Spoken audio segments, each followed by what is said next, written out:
Today I'm coming at you with why relationships aren't fair and why that's not the point anyway. And if you're focusing on that, you're focusing on the wrong thing. So if you haven't, by the way, subscribed yet to my channel, please do that. The more people who subscribe, the more people get to know about me and the work I do. So if you're finding this helpful and you would like other people to get that, then please subscribe.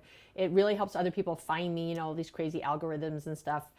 So I know there's a little button around here somewhere that lets you subscribe. So please do that. And then I can be, coming at you every week anyway with these tips.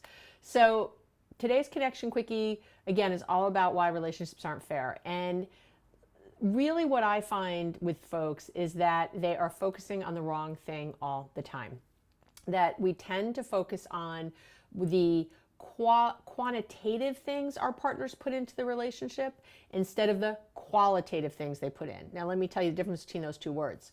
So the quantitative things they put in are things like time, money, whatever, like the things they do that you can list and check off. Quantitative things are always things you can really see. And so maybe they bring home a paycheck, or they, go do the grocery shopping, or they, these things they do. And we tend to look at those and go, okay, they're checking boxes and they're contributing to the relationship, and that's important. So, but it's really not, that's not what makes you happy. That is not what makes you feel connected in your relationship. It's not what makes you feel safe and cared for at all. What makes you feel safe and cared for are the qualitative things.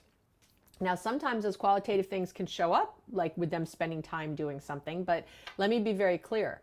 The qualitative things are the ways our partners make us feel. They are the things that they bring to the relationship that we couldn't hire someone else to do. That's sort of how I always know what it is. So, for example, I could hire someone to do the grocery shopping. I could use Instacart or Amazon delivery, or I could hire someone. I could hire someone to walk my dog. I could hire someone, right, to do all these things. That's not what makes me feel loved by my partner. Yes, it's nice when he does things and gets stuff done, but those are like little boxes of things. Anybody could do those, not him. So what is it about your partner? What contribution are they giving you? What value do they bring? Because what happens is we tend to look at relationships, and we're taught this from the time we're little, right? Their relationships are 50-50. And they're not 50-50. I think you know that by now. They're 100-100.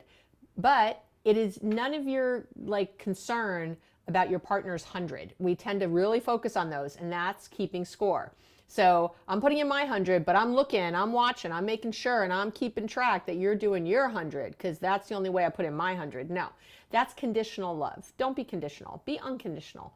Be yourself. If you're truly putting in 100%, it's without all the strings attached. It is just from your heart. It is from the love, and you just put it in, and that's where you are. I know, because I hear people go, I know what you're objecting to right now. You're going, well, what if they take advantage of me?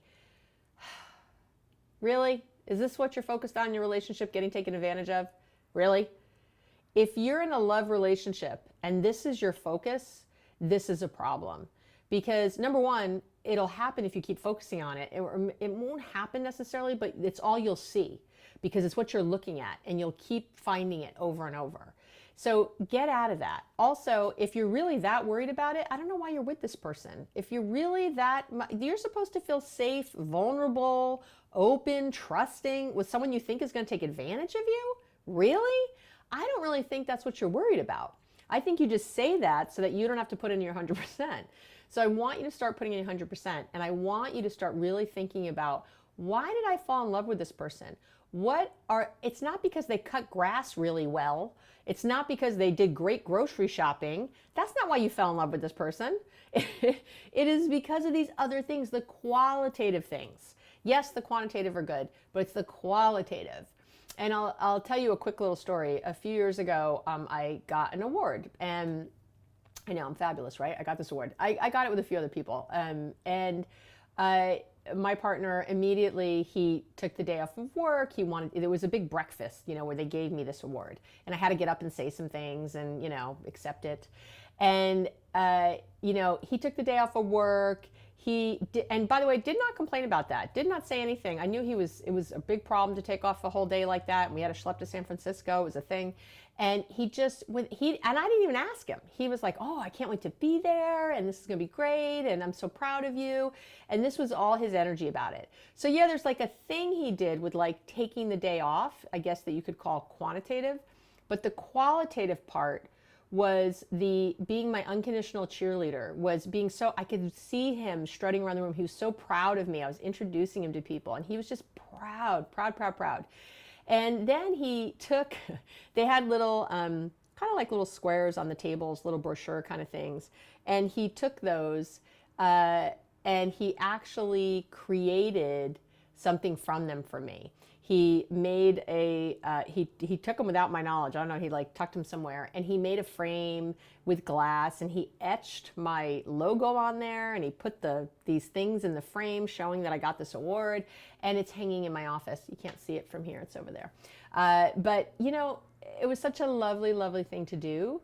And again, and yeah, it's a thing he did, but it's the thought and care that came out of him being so proud and me feeling so supported in all the things I do for my work.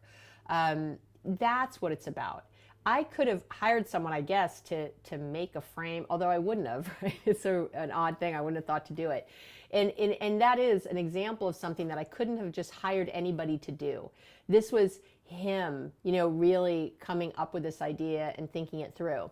So yes, it's really nice when he takes out the garbage and, you know, hangs the drapes that I ask, you know, if I need drapes hung or something, or, you know, fixes a light bulb or whatever. It's lovely and it's great. And he's such a hard worker and I really appreciate it. But those aren't the things that are the make or break. If that was all he was doing, I would not be in a relationship with him.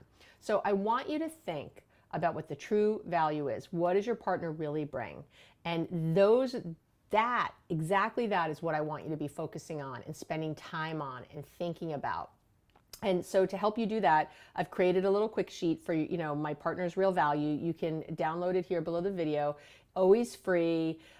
You will have to put in your little email, and if you don't want to stay on my list, you don't have to. You can unsubscribe very easily, but I would love for you to take 10 minutes and do the sheet and really start focusing on that. Okay. I'm Dr. Abby Medcalf. I help people create lasting change in their relationships, even if their partner won't do one thing.